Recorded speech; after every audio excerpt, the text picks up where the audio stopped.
Ao peso desse tempo, temos que obedecer. O mais velho sofreu mais. Nós jovens, garanto, jamais veremos tanto, nem viveremos tanto.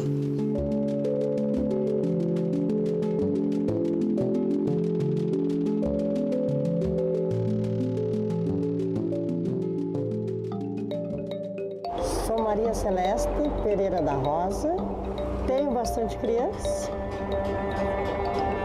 entre todos são 28. Antigamente a gente passava necessidade, não vou dizer que não passei necessidade, passei que minha mãe era bem pobre, meu pai também era pobre, sabe? Mas a gente era mais unido, sabe? Uma família unida, por mais que não fosse nada da gente, os vizinhos, tudo, mas tudo era unido, sabe? Tu conhecia todo mundo sabia, sabe? Tu saía, tu conversava com as pessoas. Hoje tu sai, é difícil tu conversar com uma pessoa. Tu passa se raspando, a pessoa não te vê. Não tem respeito com as pessoas idosas, não tem respeito com criança também, não tem respeito com ninguém, sabe? Não tem mais aquele diálogo, sabe? Muitas famílias acabam utilizando o envelhecente como alguém que pode ajudá-lo em alguma questão, e principalmente econômica.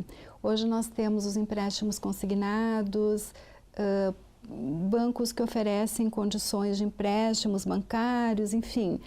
E pessoas mais jovens, de gerações mais jovens, muitas vezes, veem nisso, né, nessa possibilidade, algo que eles possam usufruir. E para isso eles criam condições, muitas vezes psicológicas, de dependência em relação, principalmente, a processos necessários dentro de uma família.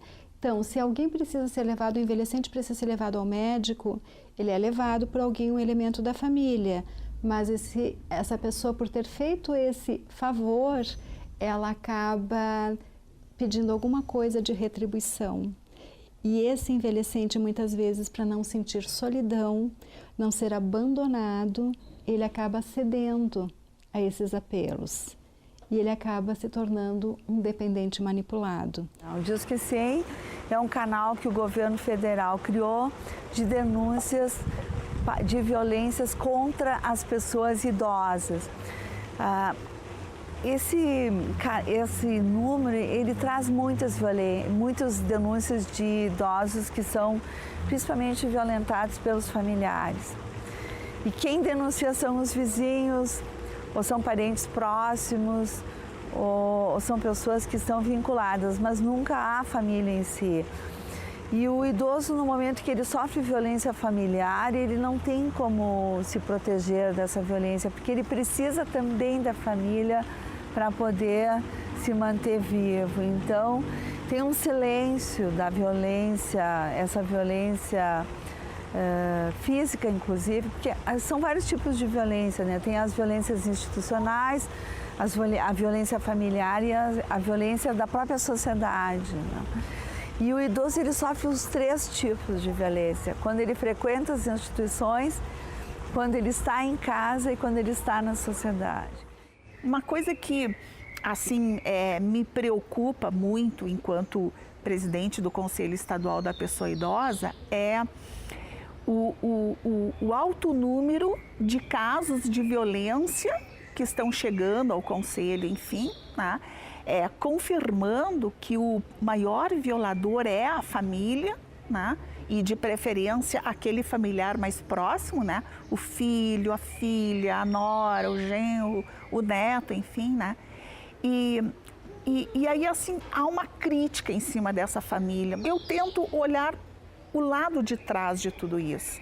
O que é que nós temos de política pública, o que é que nós temos de profissionais qualificados, informados sobre as peculiaridades do processo de envelhecimento para ajudar esta família?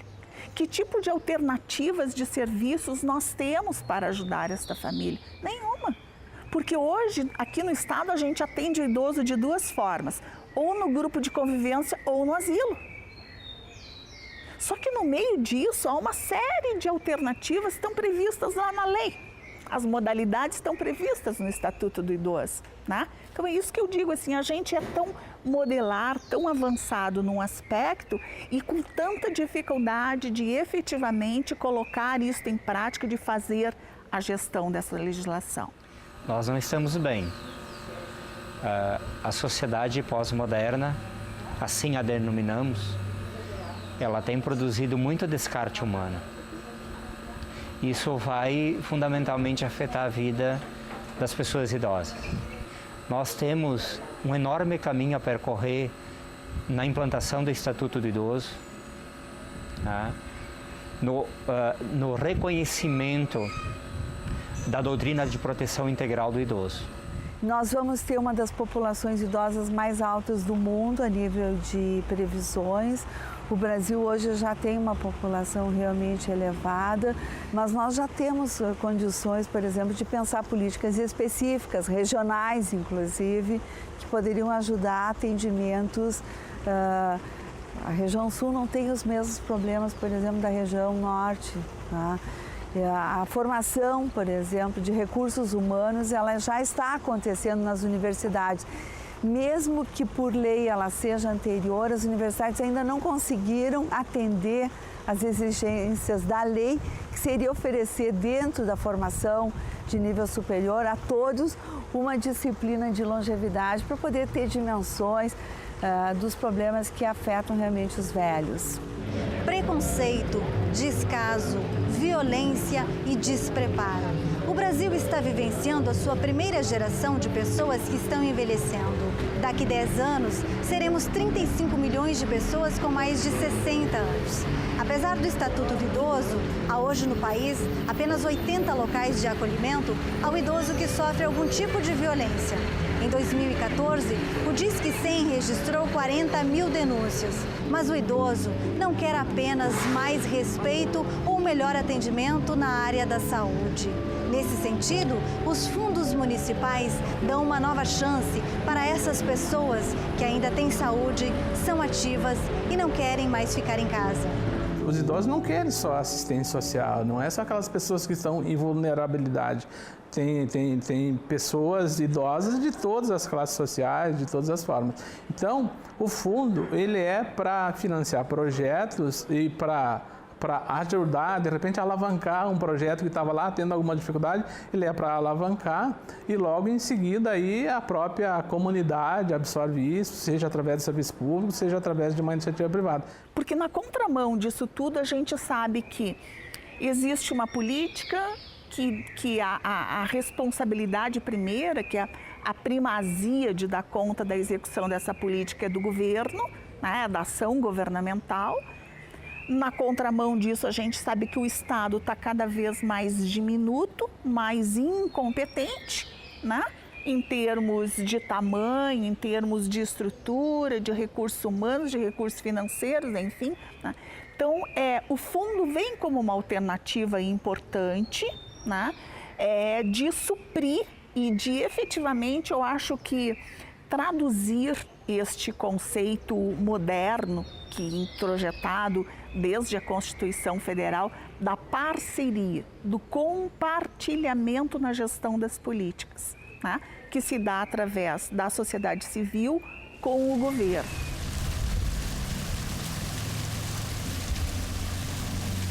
A gente apostou na originalidade do projeto, né? A gente não tem notícia que no Brasil exista um projeto específico para os idosos, um projeto de canoagem. Então, a gente que já trabalha há anos com esse esporte sabe os benefícios que eles trazem, né, para as pessoas, que esse esporte traz. E a gente apostou muito nisso, né? Tentar beneficiar os idosos, que é um público-alvo excepcional de trabalhar e que normalmente é meio esquecido, né? Não tem muita atividade para o idoso, principalmente atividade física, né?